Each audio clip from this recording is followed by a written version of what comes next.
And the House of Representatives getting back to work today after finally electing a speaker in the middle of the night over the weekend.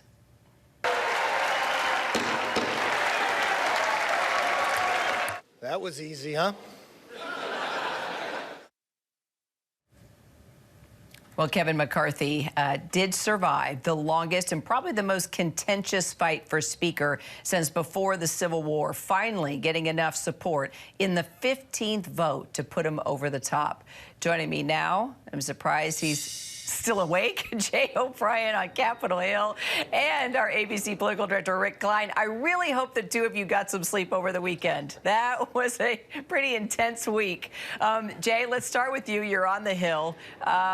You were there, through the entire thing with us, ordeal rather, and Rick, so were you. The votes, the negotiations, you name it. We weren't sure if it was going to happen, but McCarthy finally did get the job. So let's just talk about what's next and what's first on his to-do list. Well, I had the weekend to rest. So did Rick. So did you. But so did House Republicans, right? That was really contentious. It went on to early Saturday morning. That's finally when McCarthy clinches the gavel. But one of the things that Republicans learned over that period was what trouble, what chaos 5 House Republicans who oppose anything can do because of how slim the majority the House Republicans have in controlling the House. So what we'll watch for today is Republicans have to pass a rules package. When you take over the House, you also get to rewrite the rules. That's what they're voting on later tonight. We'll see if there's enough Republican opposition that might waylay that or delay that. We know that there are some Republican moderates who have said they don't support that package because of how much McCarthy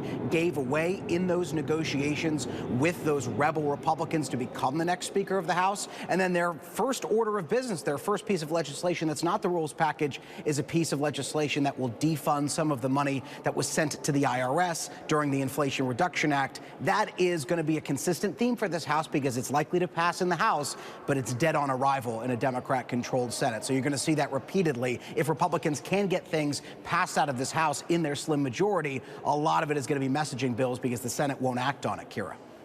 So, Rick, let's talk more about the concessions that McCarthy made to win over these hardline conservatives, and what new rules could we see within this Congress?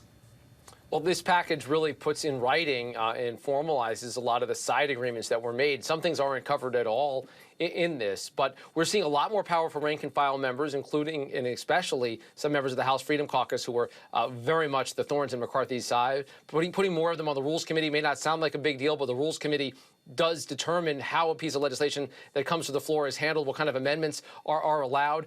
That key concession about as few as one lawmaker forcing an up or down vote on whether someone can remain Speaker or not is a huge one. That was a McCarthy red line that he ended up crossing. And a very big deal, and this is something that I know is coming up on the Hill today, is this requirement that the House pass a budget that would balance within 10 years. That may not sound hard, but the fiscal track that we're on would mean drastic cuts, maybe even cuts to defense spending that Republicans are right now trying to explain away to their conference. Jay O'Brien, Rick Klein will be talking a lot this week.